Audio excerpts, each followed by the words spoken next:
Good morning, good afternoon, good evening, wherever you are in the world. Thank you for joining me for this week's edition of the SMIE Consulting Midweek Roundup. I'm your host, Marty Bennett, and this week on the Roundup, we're going to be covering 3 questions we've been hearing from international educators over the last 7 days. And as we do each week, we take our news stories that we cover here in question format, like Jeopardy. We do those in question format. We take those from our newsletter that comes out Mondays on every week, 9 a.m. Eastern. Comes out in a couple of different formats. I'm dropping the link to our website for smieconsulting.org/subscribe. Also putting in the link for our newsletter, this week's newsletter itself, so you can have a soft copy of it if you choose.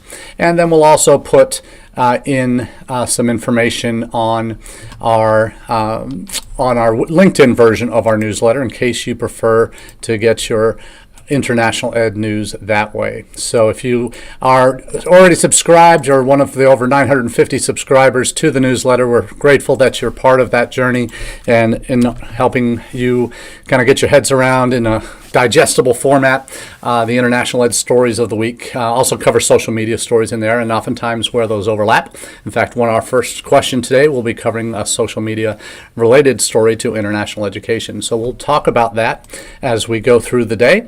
And as we do each week, we answer questions that are popular, or I'm seeing themes develop around in the news, in the international ed news space.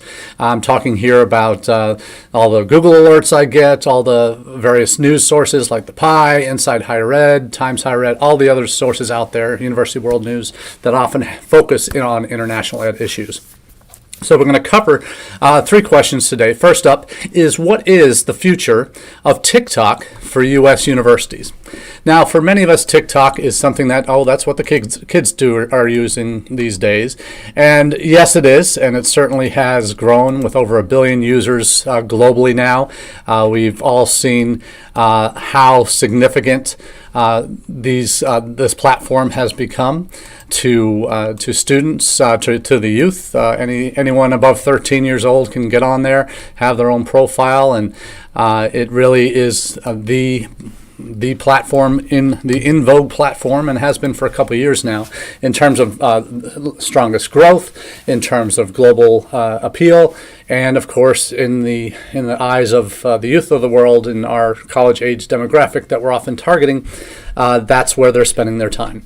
And we've seen we've seen numbers of stories on how students are getting, college students, prospective university level students are getting more and more their information from TikTok. They're doing searches for institutions on TikTok. And is that a scary thing or not? So let's talk about that.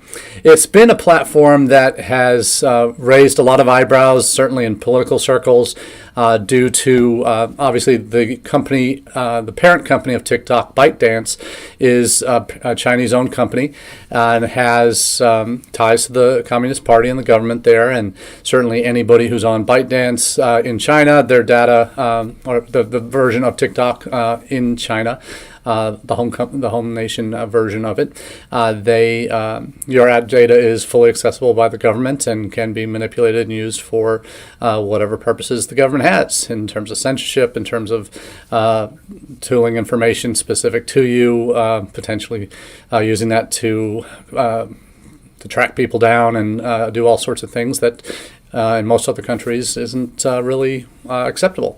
But the use of that data has raised concerns, and who has access to that data for TikTok users, particularly those in the United States. We've had U.S. political representatives put up bills over the last couple of years asking that TikTok be banned. That recent bills are prohibiting U.S. government agencies from using TikTok. Our friends at the State Department have yet to get on TikTok as part of their social media outreach, primarily because of those political concerns. There is a growing trend, not only in U.S. government circles, particularly members of Congress, even bipartisan bills have been introduced to address the concerns over TikTok and security of user data, and how that could potentially, if it fell into the hands of the Chinese Communist Party and the government there, whether or not that could be used against the United States. And there's reasons for concern, obviously, whenever user data is concerned, and potential nefarious uses for that data by third parties, including governments of other countries. So you wonder about long-term future of TikTok. There was even a story out this week. I put the link to the CNN story that was the main reason for this question today. Is related to the article that I'm sharing is related to U.S. lawmakers introducing a bill to ban TikTok, and that's a bipartisan group led by Senator Marco Rubio and bipartisan pair of congressmen in the House. A similar bill there that would. This kind of reflects, would block and prohibit, this is the legislation, would block and prohibit all transactions in the United States by social media companies with at least 1 million monthly users that are based in or under the substantial influence of countries that are considered foreign adversaries. And included on that list, China, Russia, Iran, North Korea, Cuba, and Venezuela. So the usual suspects on the countries that hate us list. So in terms of China, obviously the focus is on TikTok. The bill specifically names TikTok and its parent company ByteDance as those particular companies that meet those criteria in China. There are also a series of governors, particularly Republican governors, have introduced state-level restrictions on the use of TikTok on government-owned devices, and including 7 states introduced such legislations, including Maryland, South Dakota, and Utah. And we'll talk about the South Dakota one because that's the particular reason for this question. And the question that we ask is what's the impact of this legislation and other statewide measures against TikTok?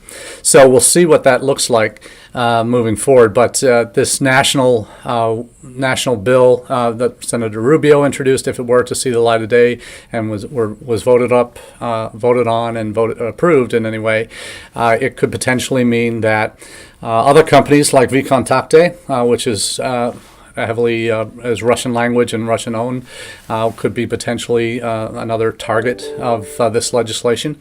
So billing, and again, the bill that Rubio introduced would block and prohibit all transactions in the United States by social media companies. So the transactions, what that means specifically, I don't think that is necessarily well defined yet.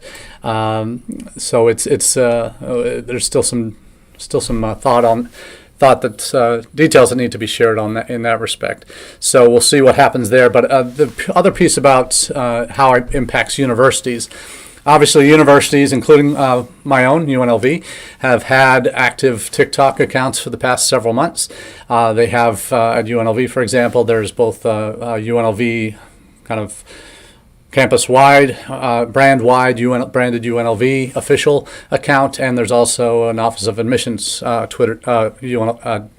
TikTok team. So that have seen relative success in the first few months and building a following and such. Certainly, there's a lot of interest that has been raised in terms of as seeing TikTok as a useful platform to connect with current student or prospective students and to share with current students what some of the activities that are going on are, some of the thoughts of the day kind of stuff, interacting with campus officials, all of that.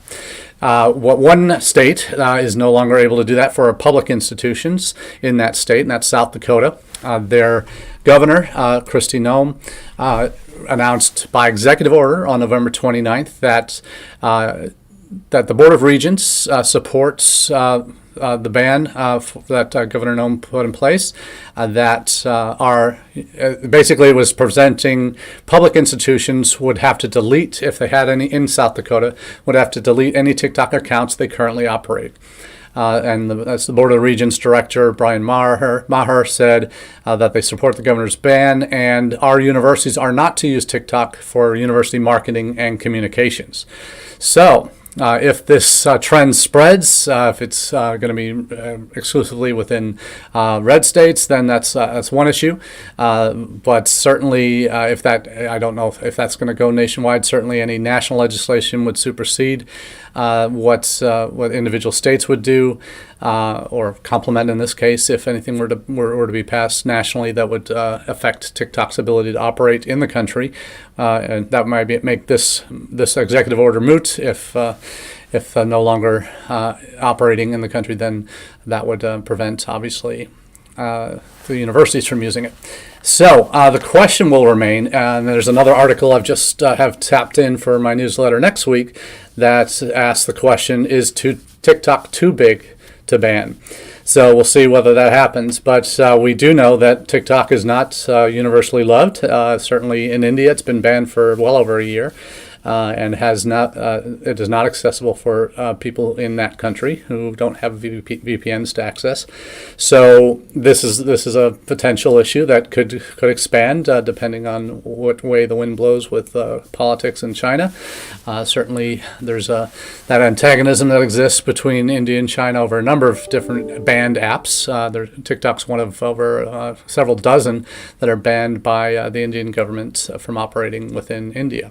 So we'll see what this happens, but TikTok could potentially be an area that's certainly at the private university level. You probably, if you are on it, you'd probably still be able to do it. Unless there's a national ban on TikTok's ability to operate in the United States. So we'll see whether that's even possible. It's certainly raising the issue of data security and personal data and who has access to it, because that is really one of the concerns, whether folks in China and the government would have access to U.S. user data, potentially use it against us. So if that was a fear, so those are conversations that are happening in the halls of government, and ones we certainly need to be aware of. And that's kind of a tough place to start a conversation this week, but it's one that does require us to be a little bit more circumspect about our choices on social media. You always think about that, and what you post and when you post and how you post. We always talk about those kind of details for a social media strategy.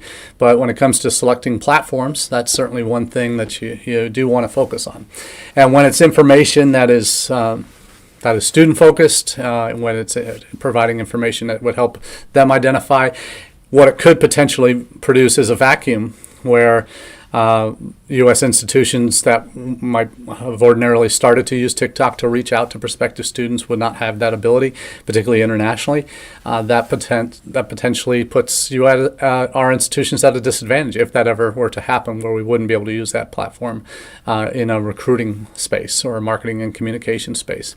So we'll see what the future holds, but it's delicately poised right now as to which way the wind will blow on this one, but there's certainly some rumblings that action could be taken. So we'll see what happens. So let's move on to our second question of the day, and it is: what do new international student surveys tell us? Now, every time one of these surveys comes out from one of the major vendors, I'm not suspect. I used to work for a couple of them, but one of these reports that come out, one by IDP and one by QS, I'm going to drop the links to both. So if you're not already on their mailing list and you'd like to get their information or get the data reports from these two surveys, you're going to have to fill out your information. So I'm going to drop those links into the chat. I'll be sharing some of the results of those, since I'm already part of get on their mailing list. I get this information, I get those email. Fill out your information to get the survey results. Then you do that, and you're on their mailing list forever until you opt out. But some of the data that's come out is particularly relevant as it reflects how and why and where we should be recruiting, and what our messaging should be, frankly, to prospective student audiences. The topics of the surveys are fairly different. The IDP one focuses on diverse markets, and particularly is a U.S.-focused report from IDP Connect. And it focuses on their students that they've interviewed, and to find out where the spikes in interest to the U.S. are popping up in their data that they're seeing in terms of their reports and usage of their sites. They have well over 100 million students on their sites every year from around the world. And then the QS report is actually a monster survey. Well over 100,000 students were surveyed, prospective students surveyed, from on a number of different issues, from themes that they want to hear from universities about, and other topics that we'll talk about in a minute. So I'll run through a couple of the results of these surveys so that you can kind of put them away and store them for another day. The links to them I've shared to where you get the email inquiry forms, and I'll be also just talking through some of these reports. Now let's start with the QS report. And that is one that showcases their report data had 110,000 responses, 94 institutions participated, 194 countries and territories represented. So a pretty broad demographic swath of the world is covered in this report. And the key findings and recommendations, I should say, from this survey are what I'll share with you today. First one is showcasing environmental impact and social responsibilities to students.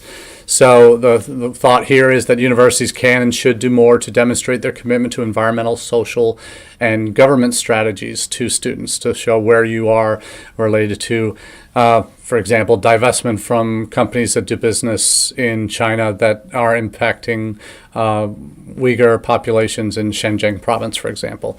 There's been divestment movements in the United States among board of directors across universities, particularly some of the elite privates. So we'll see if that's part of how you're showcasing your relevance in that area. If there's particular environmental measures that you've taken on campus in terms of recycling, in terms of carbon neutral emissions, carbon offsets for travel. If your institution is doing anything like that, that might be part of messaging you want to include to your prospective students, because they have these issues on their mind and they want to hear about that. Social responsibility issues, diversity issues, all of these things that are important in the minds of prospective students. There's increasing relevance from the survey data that QS produces that says that these might be good things for you to communicate directly to your prospects about what you're doing to address as an institution to address these societal issues. So a thought. Second is adopting a hybrid approach. And this is an interesting one because we know since the pandemic started in the U.S., there's been an exemption for international students enrolled in U.S. schools as F1 students to the traditional limit of one online class per academic term.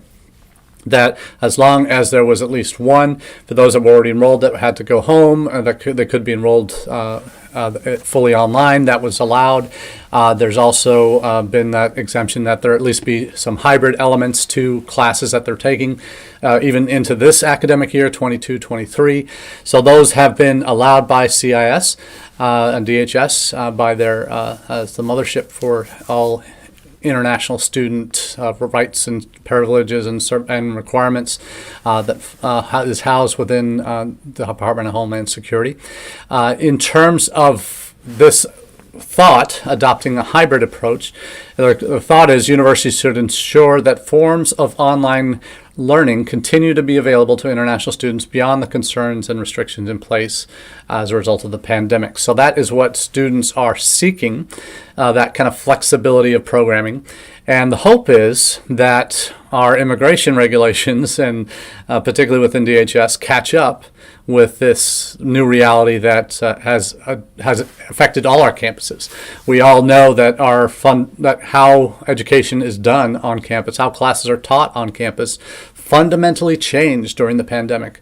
There was the initial rush where everything had to be done online, but then there was some soul searching and assessment of, is this the right way to continue to do large lecture classes for introduction, entry-level basic 101 classes in biology, chemistry, sciences, history, all those intro classes that typically have led to these large lecture halls and had already had issues with student learning and access and all of that. So we fundamentally changed that at UNLV's campus. Now well over 30% of our classes are either online or hybrid. I think that may even be closer to 40%. But the reality is, if the regulations aren't changed, whenever that grace period that we're in ends, and we go back to the existing regulations requirement of only one class online per term, we need to have either we'll get into a situation where degrees that have shifted entirely online will be inaccessible to international students without a change in the regulations or allowance for hybrid in most or all of their classes.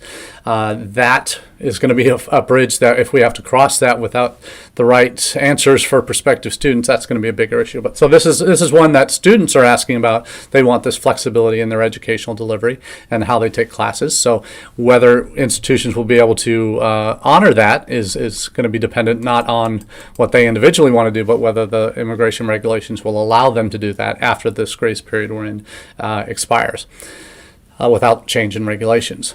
Third recommendation is that we should be continuing to diversify our student recruitment, that we should tailor recruitment strategies to meet the needs and expectations of different target markets. And this is something we talk about regularly here on the Roundup, how important it is to have different messaging for different markets and to be able to not have all your eggs in the India and China basket. And that's something that is going to be an important next step for many institutions that are looking to grow.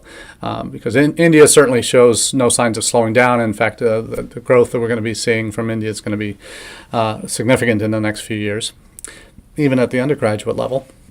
But what we don't know is where the next India or China is going to come from, and there isn't going to be one of those two. There isn't another one population-wise that's even going to come anywhere close to them. But there are other markets that have grown and significantly are growing, and we'll talk about that more in the IDP report. But that is something that we need to, when we need to be addressing markets, issues that are relevant to particular markets.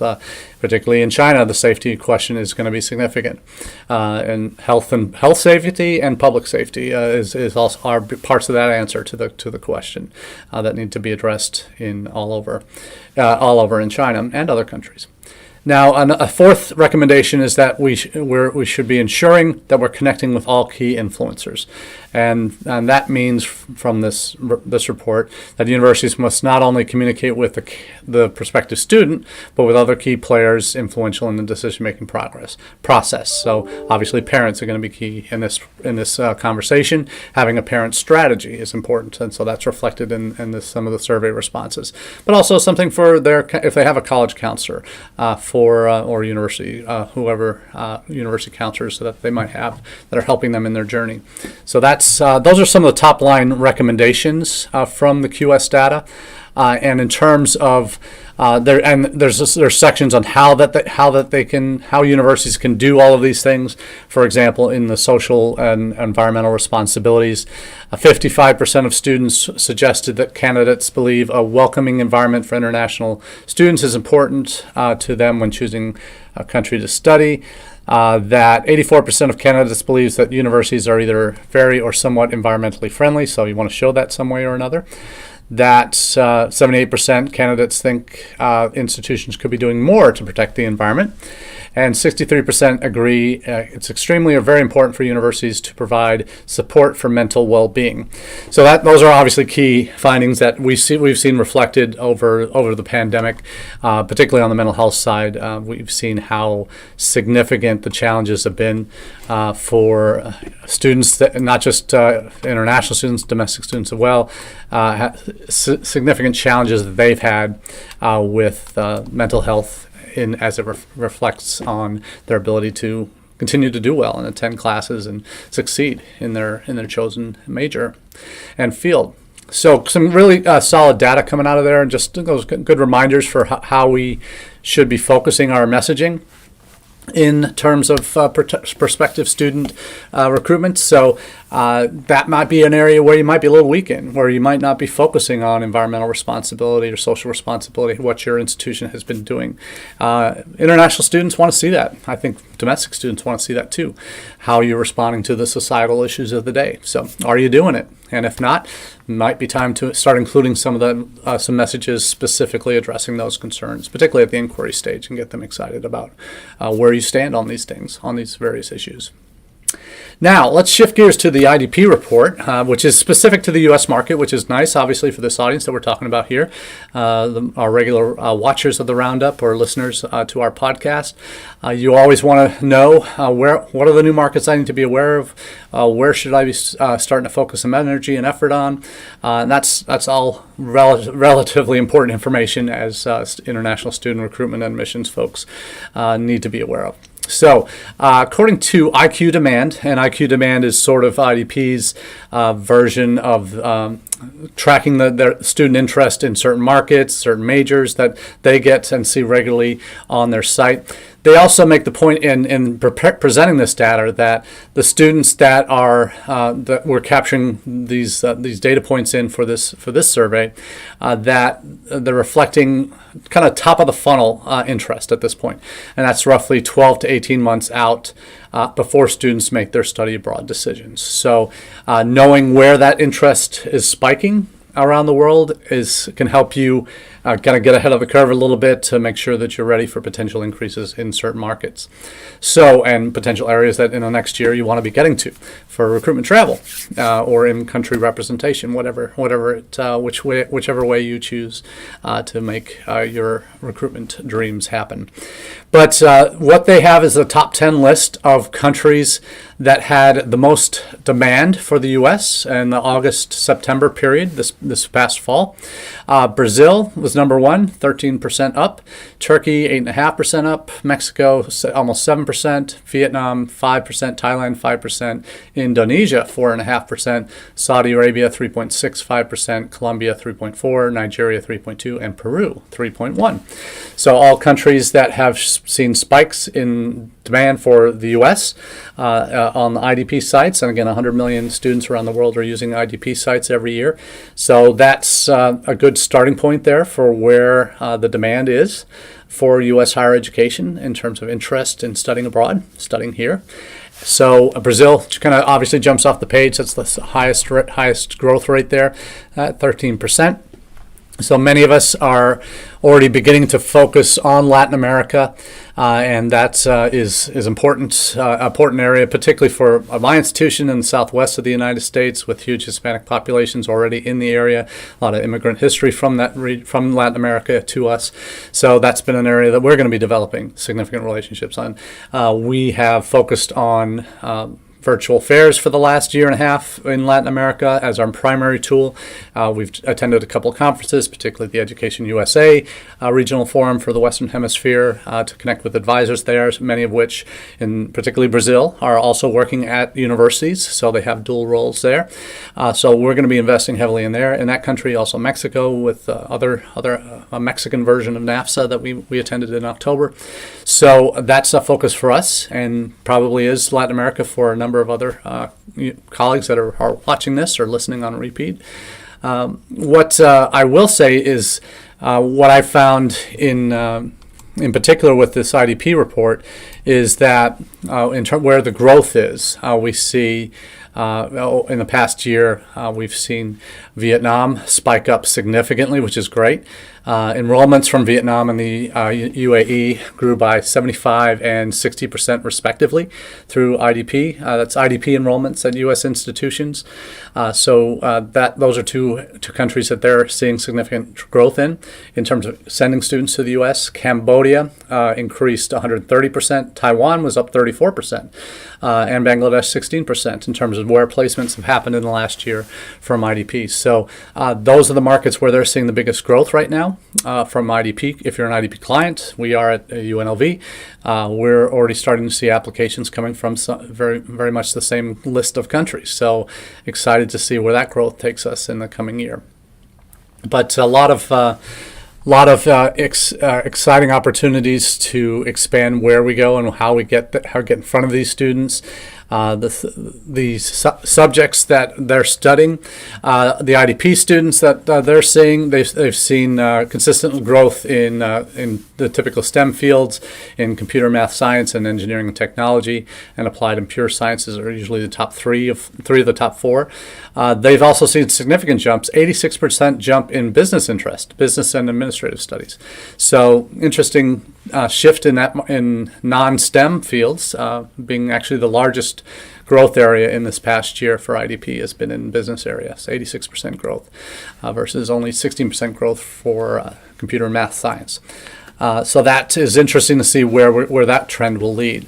But some really good data in both of these reports. So I certainly encourage you, if you're not averse to getting on mailing lists and getting useful data that you can then use to help shape your communication strategies, you're going to get a lot of solid data out of this. So definitely check them out. The last topic I'll cover today, as we're getting close to time, is one that is important in terms of an issue that's affecting students in various countries around the world. In Australia, we're sharing a story now that's from Western Australia, where the state government is actually going to be paying homeowners in the state to house international students. They're going to pay them just under $300 a week to house international students, because the housing shortage is so bad in Western Australia. And it's not, I think they're not the only part of Australia that's suffering under housing shortage, but we can also go to cap. There's even talk in the UK of calls to cap student numbers. We all know that UK came out of the pandemic probably better than any other country in terms of numbers. That has also led to significant housing issues in the last year, and even again into this fall, that are now realizing that maybe we can't grow much more. There's calls to cap student numbers as UK housing crisis continues. Now the cap is coming not from this particular call for a cap is coming not from the Sunak government that wants to limit students coming for graduate degree or master's and doctoral programs with all their dependents and spouses with them, and then if that impacting net migration numbers, that's not that cap, or caps aren't being called for that group. With this article, it's actually about caps because there simply isn't the housing to help all of these students, international students that now want to come. So there are, in reality, a lot of physical limitations to what institutions can and can't do. And the solution in Western Australia is pretty significant, that the government is actually funding the housing for these students, and the government's going to pay for that. The state government's going to pay for that. So we'll be interested to see how housing shortages are dealt with on other campuses. We're going to, with our growth plans at UNLV, we will be facing a significant housing challenge in the coming years if we don't build, renovate old buildings and convert them, buy properties and renovate for housing. That's going to be an issue for us. And any institution around the country that's looking to grow will probably be facing similar challenges. So we'll see where this all takes us in the coming years. But I appreciate everybody joining in today for the Midweek Roundup. And do tune in again next time. We will be having a separate Midweek Roundup on the 28th. So if you're home watching or at work next week, I'll be there to keep you company on Wednesday, 1 p.m. Eastern Time. So thanks everybody for joining.